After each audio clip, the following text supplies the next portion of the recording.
മനുഷ്യന്മാരെ കണ്ട കാര്യങ്ങൾ ഇത്രയും കൃത്യമായിട്ട് വിശദീകരിച്ചു തരുമ്പോൾ നമ്മളൊക്കെ അങ്ങനെ വിശ്വസിക്കാതിരിക്കും? ഗുജറാത്തിലെ കനീജ് കെഡ ജില്ലയിലെ കനീജ് എന്നൊരു ഗ്രാമത്തിൽ പോകുകയുണ്ടായി. അപ്പൊ അവിടുത്തെ ഒരു പഞ്ചായത്ത് പ്രസിഡന്റ് ഒരു സ്ത്രീയെ കാണാനാണ് പോയത്. നിരുപമ ബെൻ എന്നാണ് അവരുടെ പേര്. അപ്പൊ അവരോട് ഞാൻ ഇങ്ങനെ സംസാരിക്കുകയാണ്, എന്താണ് നിങ്ങളുടെ പഞ്ചായത്ത് എന്തൊക്കെയാണ് ചെയ്യുന്നത് എന്നൊക്കെ പറഞ്ഞപ്പോൾ അവര് തുങ്കടൊക്കെ ഇട്ട് മുഖമൊക്കെ മറച്ചാണ് ഈ പഞ്ചായത്ത് ഓഫീസിൽ ഇരിക്കുന്നത്, പഞ്ചായത്ത് പ്രസിഡന്റ്.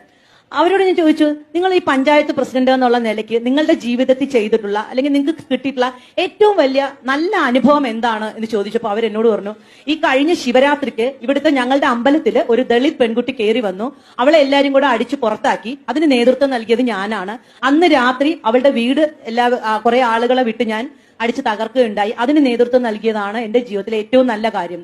ശരിക്കും ഞാൻ ഞെട്ടിപ്പോയി. അങ്ങനെ നമ്മൾ അതുവരെ കേരളത്തിൽ ജീവിച്ചുകൊണ്ട് നമ്മുടെ ഉള്ളിലുണ്ടായിരുന്ന എല്ലാ ധാരണകളും പൊളിഞ്ഞു പോകുന്ന ഒരു സ്ഥലത്ത് നിന്നുകൊണ്ട് ഞാൻ അവരോട് ചോദിച്ചു, എങ്ങനെയാ നിങ്ങൾക്ക് ഇത് പറയാൻ പറ്റുന്നത്, നിങ്ങൾ ഈ ഗ്രാമത്തിന്റെ അമ്മയല്ലേ എന്ന് ചോദിച്ചു. അപ്പൊ അവരെന്നോട് പറഞ്ഞത്, ദളിത് എന്ന് പറഞ്ഞാൽ ചെരുപ്പല്ലേ, ചെരുപ്പ് നമ്മൾ എപ്പോഴെങ്കിലും എടുത്ത് തലയിൽ വെക്കാറുണ്ടോ എന്ന്. അപ്പൊ ശരിക്കും നമ്മൾ ഇന്ത്യയെ കുറിച്ചുള്ള വേറൊരു അറിവ് എന്റെ ഉള്ളിലേക്ക് വരികയാണ്. എത്രമാത്രം ഇടുങ്ങിയ മനസ്സോടുകൂടിയാണ് നമ്മുടെ ഇന്ത്യയിലെ പലരും ജീവിക്കുന്നത്. പ്രത്യേകിച്ച് സ്ത്രീകൾ ഇന്നും ഇത്തരം നമ്മൾ പറയപ്പെടുന്ന യാതൊരുവിധ പുരോഗമനവും എത്തിച്ചേരാത്ത എത്രയോ സ്ഥലങ്ങളുണ്ട് എന്ന് നമ്മൾ തിരിച്ചറിയുന്ന ഒരറിവിൽ നമ്മൾ നിൽക്കുകയാണ്. പല സ്ഥലങ്ങളിലും യാത്ര ചെയ്തവർ വെറുതെ അല്ല നമ്മുടെ ഈ കേരളത്തെ സ്വർഗം എന്ന് പറയുന്നത്.